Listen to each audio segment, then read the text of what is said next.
पोल्टू बेचारा अपने ही हाथों से घिस घिस कर हांडी को साफ करेगा, पर क्या ऐसा करने से पोल्टू की अकल ठिकाने आ पाएगी? जी हाँ दोस्तों, सीरियल बड़े घर की छोटी बहू के अपकमिंग ट्रैक में हमें एक शॉकिंग ट्विस्ट देखने को मिलने वाला है। जो आदमी दूसरों को बेइज्जत करने के लिए चालें चलता है, एक दिन वही अपने हाथों से हांडी घिसता नजर आएगा।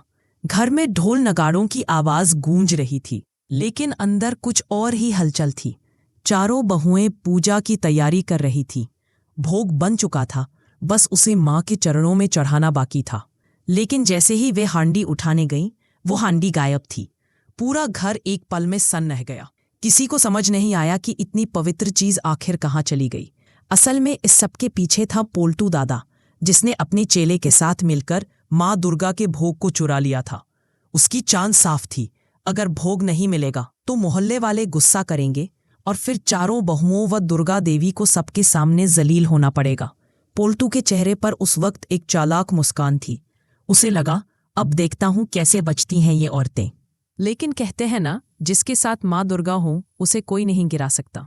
दुर्गा देवी ने बिना देर किए खुद अपने हाथों से नया भोग बनाया, और जब वो भोग सबको बांटा गया तो मोहल्ले की औरतें बोले बिना नहीं रह पाईं, अरे वाह, दुर्गा देवी के हाथों का स्वाद तो महाराज के भोग से भी बढ़िया है।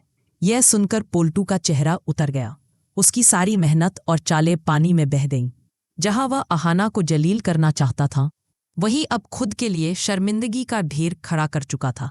अब बात भोग की चोरी की हो रही थी। अहाना ने गहरी सांस ली और कहा, किसी ने जानबूझकर ये किया है ताकि हम सबकी इज्जत मिट्टी में मिल जाए। लेकिन सच ज्यादा देर छिप नहीं सकता। उसी समय टुकुन ने एक सुझाव दिया, महाराज जी से पूछिए, जिसने हांडी उनसे ली थी, क्या वो उसे पहचान सकते हैं?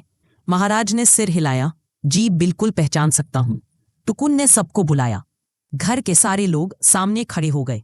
महाराज ने एक एक चेहरा गौर से देखा, फिर बोले, इनमें से कोई नहीं जिसने मुझसे झूठ बोलकर हांडी ली थी। और तभी पीछे से पोल्टू की एंट्री होती है। उसके आते ही महाराज की आंखें फैल गईं।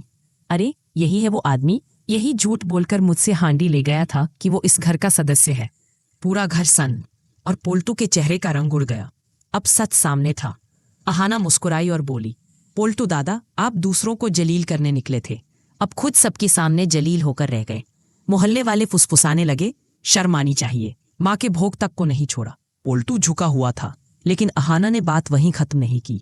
आपको अपनी सजा मिलनी ही चाहिए, अहाना बोली। आप अपनी गलती की सजा खुद भुगतेंगे।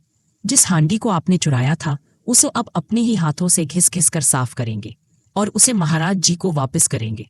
यह सुनते ही पोल्टू के चेहरे पर सदमे के भाव आ गए। क्या मैं हांडी साफ करूं? दुर्गा देवी ने सख्त स्वर में कहा, हाँ, यही तेरी सजा है। जिस हाथों से तूने पाप किया, उन्हीं हाथों से उसे धोकर शुद्ध करेगा। अब पोल्टू के पास कोई रास्ता नहीं था। वो धीरे धीरे झुका और हांडी उठाकर पानी के पास चला गया। मोहल्ले, देखो, अब यही पोल्टू अपने हाथों से माँ की हांडी घिस रहा है। हांडी पर जमी काल इकट्ठती जा रही थी और साथ ही पोल्टू के चेहरे से उसका अहंकार भी। अहाना वहीं खड़ी थी, शांत लेकिन दृढ़। दुर्गा देवी ने उसके कंधे पर हाथ रखा। आज तूने इस घर का मान बचाया है बेटी। जिस सच्चाई से तूने लड़ा है, वो हर औरत के लिए मिसाल बनेगी।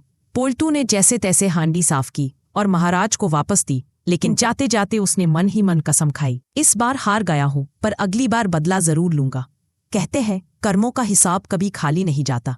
जो दूसरों की इज्जत छीनने की कोशिश करता है, वो एक दिन खुद शर्मिंदगी का चेहरा बन जाता है।